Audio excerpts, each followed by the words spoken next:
All right, in this video, we're going to talk about the 50% rule.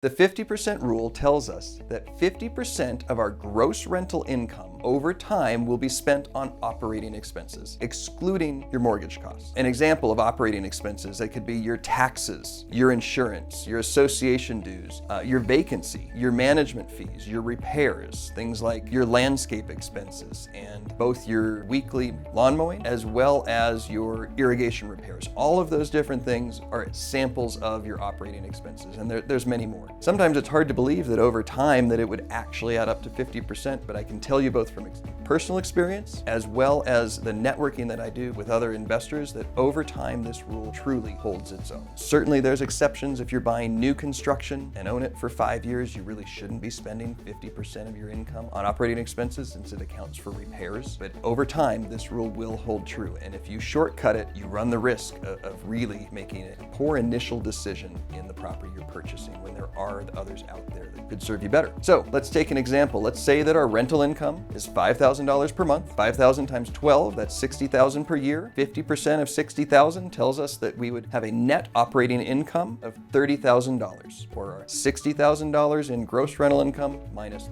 $30,000 in operating expenses gives us $30,000 left. Some investors also have a minimum monthly net operating income requirement, and others are looking simply at the percentage. It's completely up to you which properties you choose to invest in.